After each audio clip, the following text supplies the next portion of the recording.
It is now my honor to call upon our International Director, Jules Gutin, for some remarks and to discharge the 2011 Executive Board and install the new officers.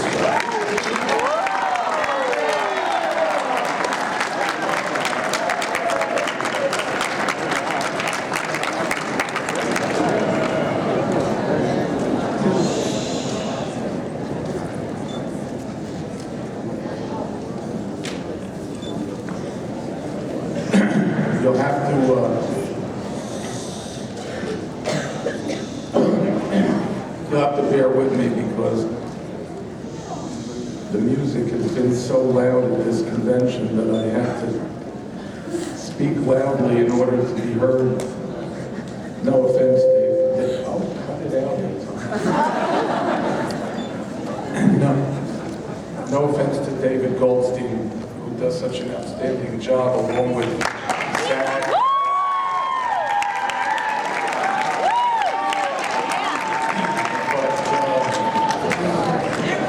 But my voice isn't what it was on the first day, and it wasn't so great then.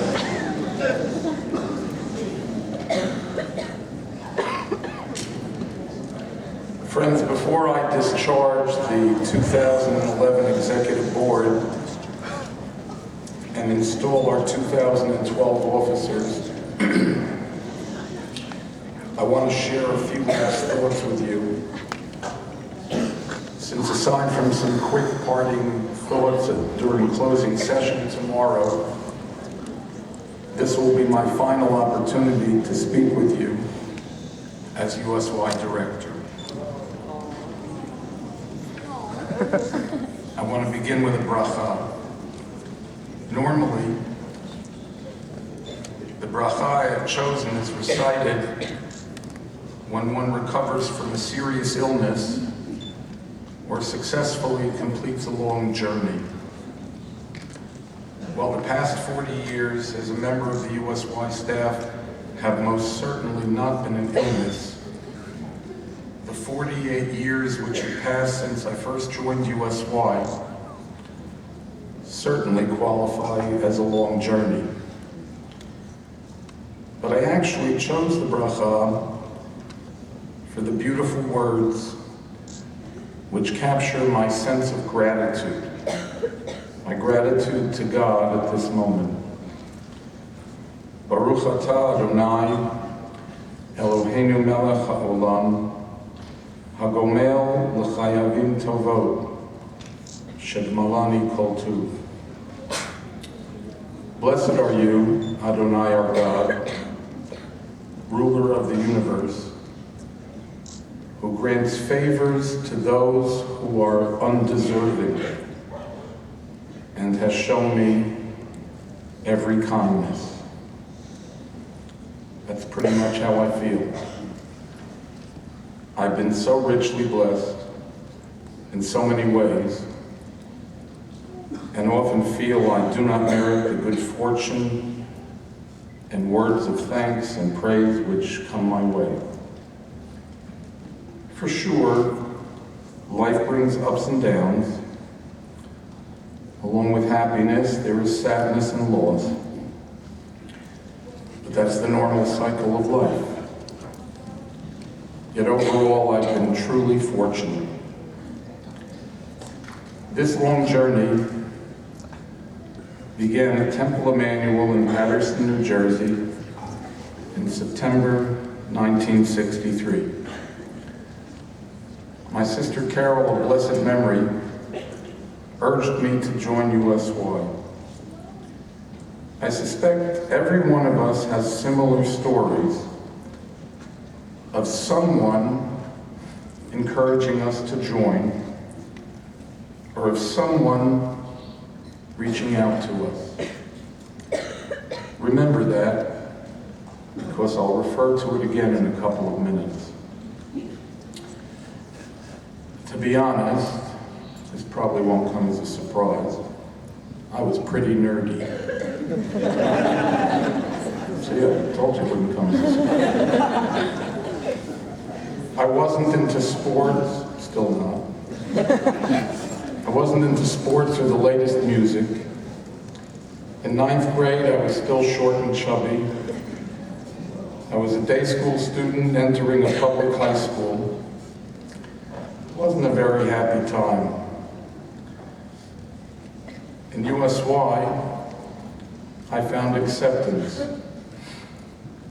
Oddly enough, that's the same thing I hear from many of you, and when I wrote these remarks a couple of weeks ago, I didn't know how often and how meaningfully we would be hearing those very same thoughts from others during the course of this convention.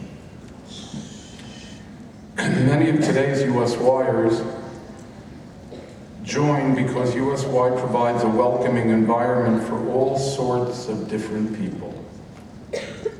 I'll get back to that as well. Although there were many pivotal moments during those 4 years of USY membership, two in particular stand out.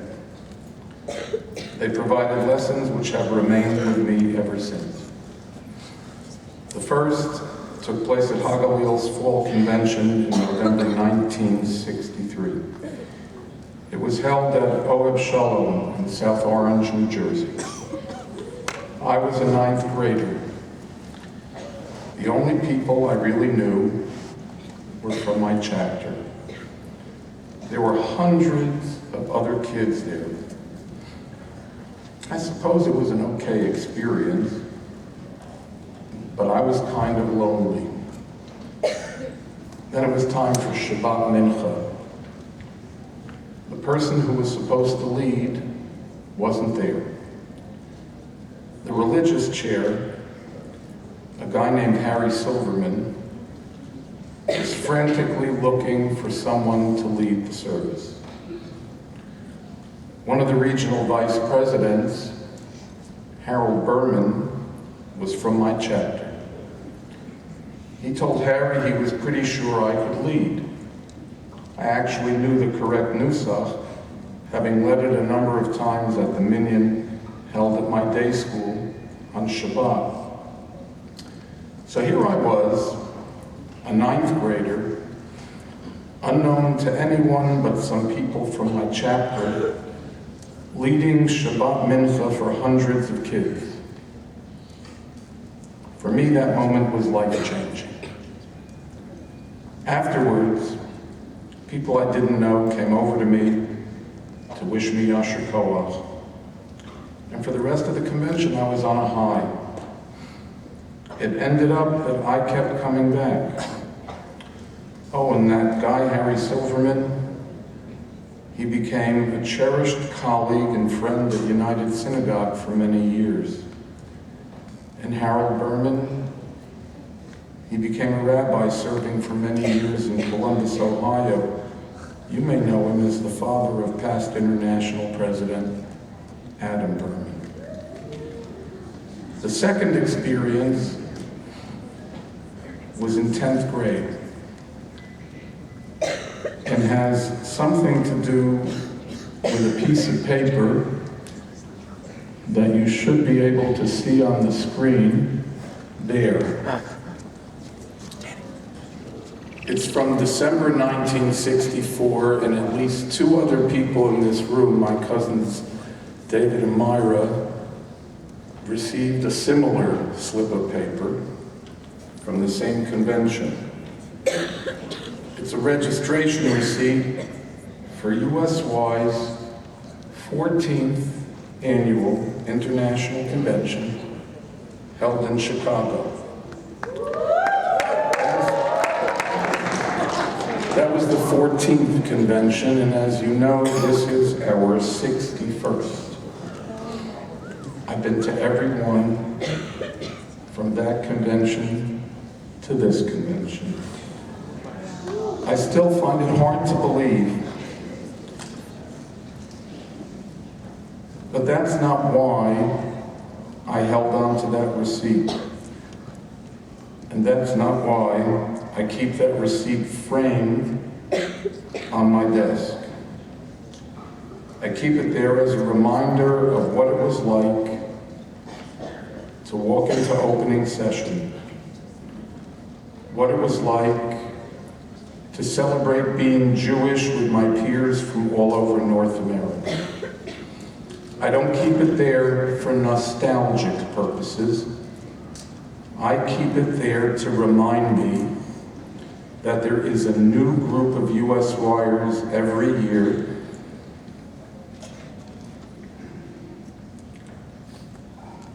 waiting to be inspired, and that we create what we create during these 5 days needs to speak to every new generation of USYers. And each year, when I return to my desk after the convention, I smile when I look at that receipt, because I know that we did it again. And you know what?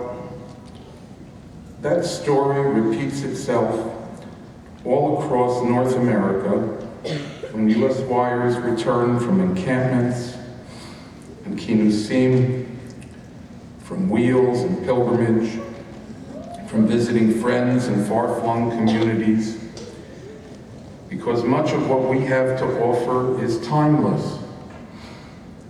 Of course we do it differently.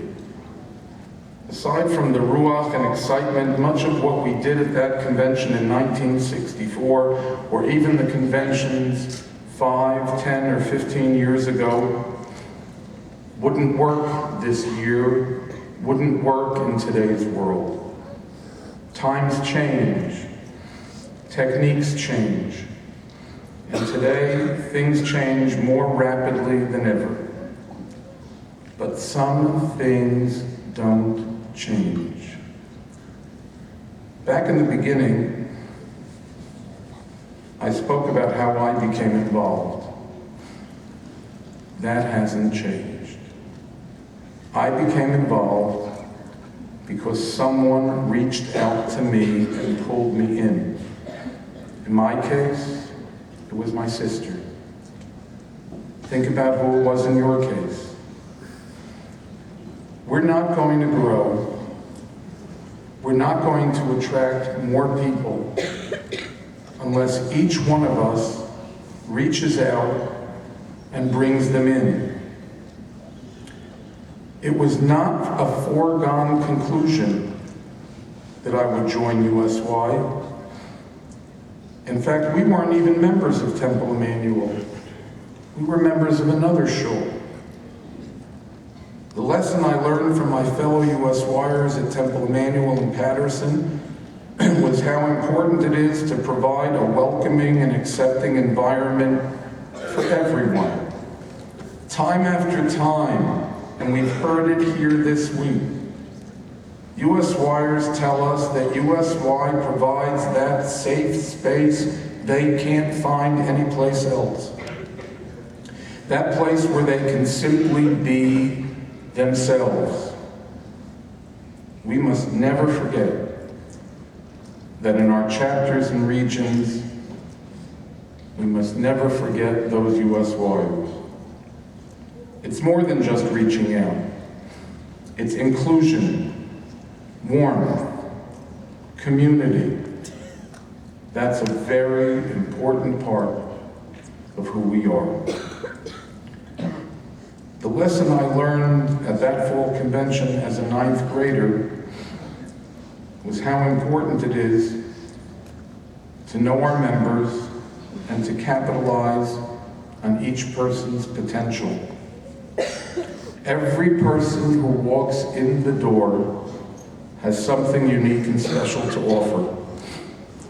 Sometimes they themselves don't even know what that is. We need to help them find it. So where does that leave us? The road ahead is filled with challenges.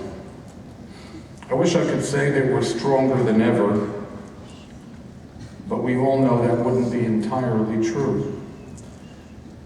On the positive side, we've made numerous advances in recent years with technology, with the quality of our programs, with increased participation in many places, even while our membership decreased. I say without hesitation and without reservation that USY is still one of the best things that the conservative movement has to offer.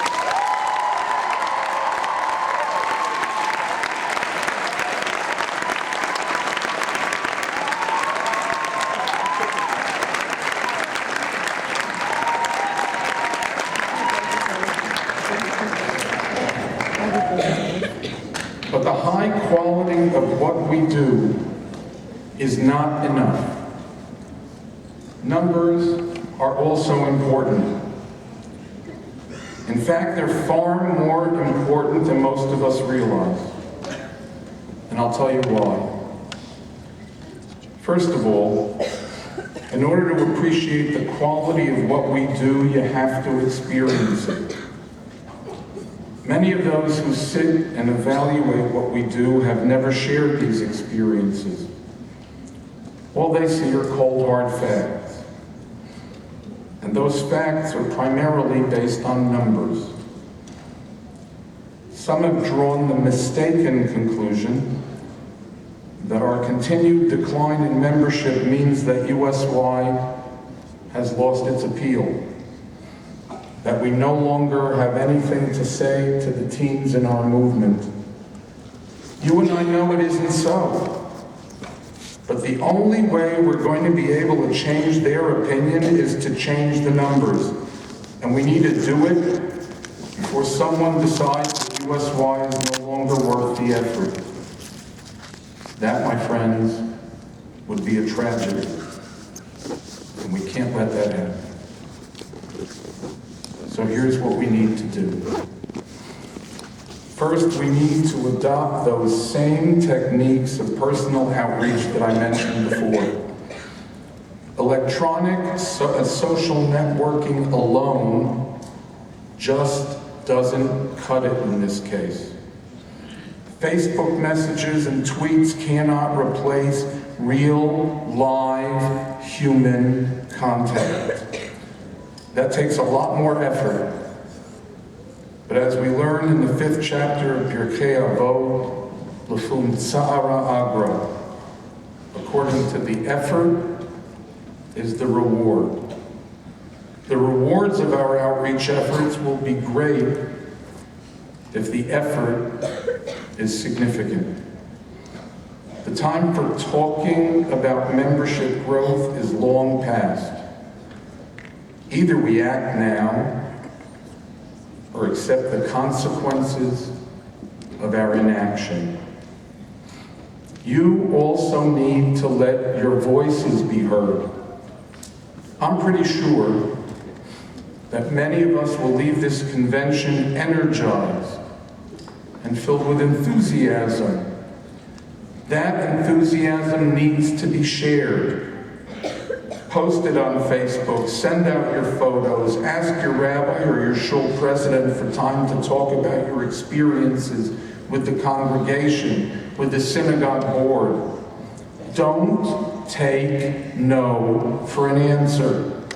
Help people understand why it's so important to send more USYers to regional events and on USY summer programs, and why there's such a great need for financial assistance. These programs like this convention and our summer programs and regional programs change lives. And while you're at it, let them know that the youth budget in your synagogue shouldn't be an afterthought. It needs to be a high priority.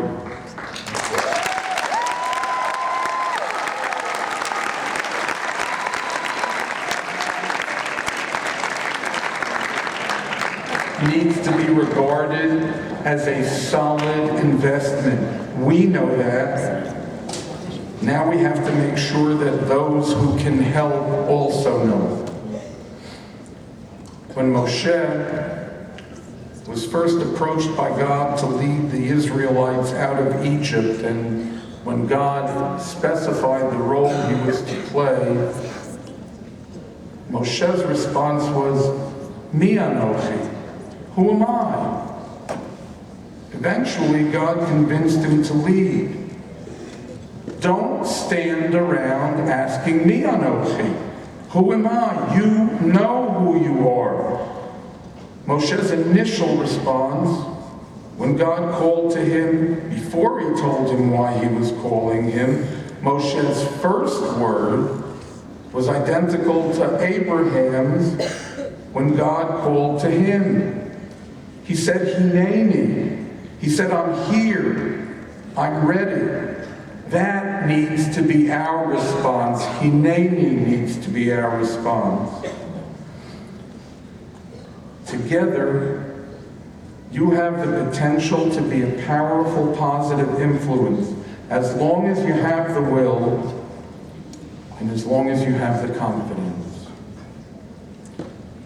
One of my favorite Jewish stories is Bunch of the Silent by the famous Yiddish author Yud Lamed Peretz. It's a troubling story about a poor Jew who lived a terrible life. In the midst of every indignity, one thing was constant. He was silent. He never complained. He never spoke up. He never protested. When he died a pauper's death and was welcomed like royalty in heaven, he couldn't even look up.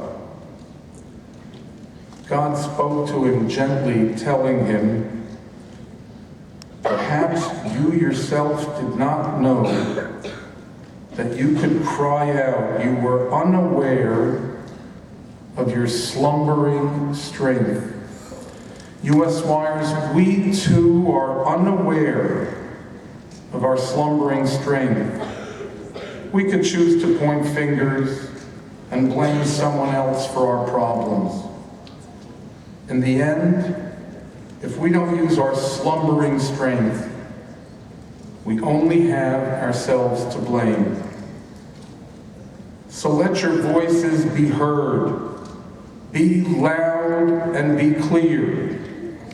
And don't ever give up.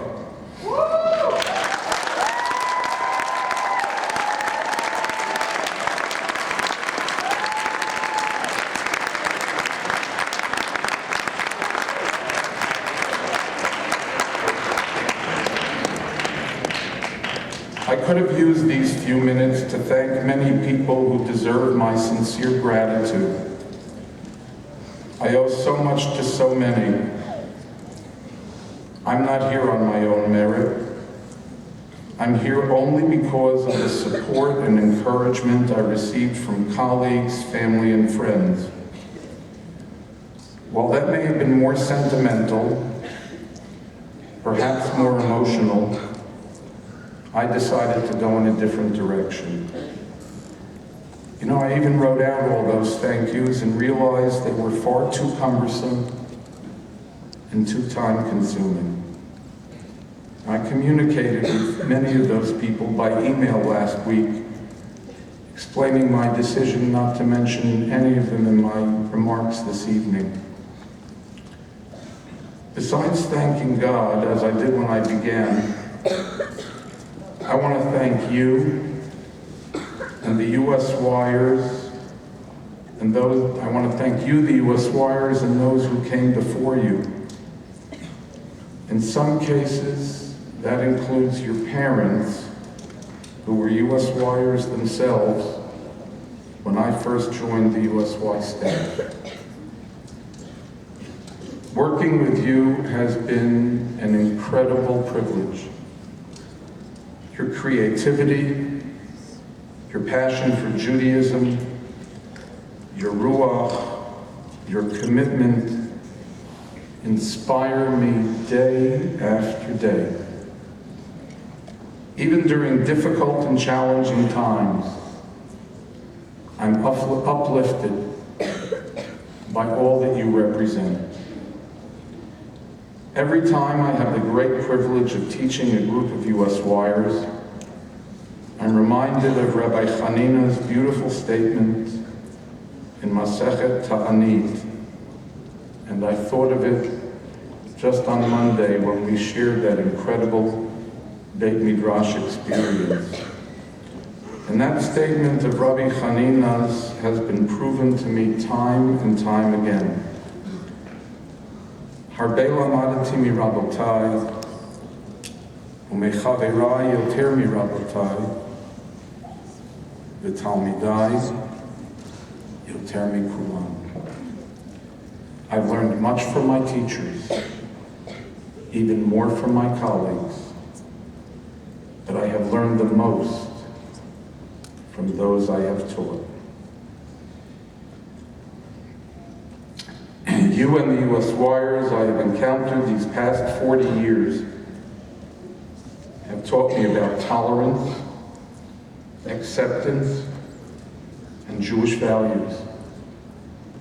You've taught me what it means to be a passionate Jew and what it means to respect others' beliefs and opinions. You've taught me that it's possible to learn something new from a Jewish text even after studying and teaching it many times. You've taught me never to make assumptions about people. From you I have learned how to daven and how to sing new songs.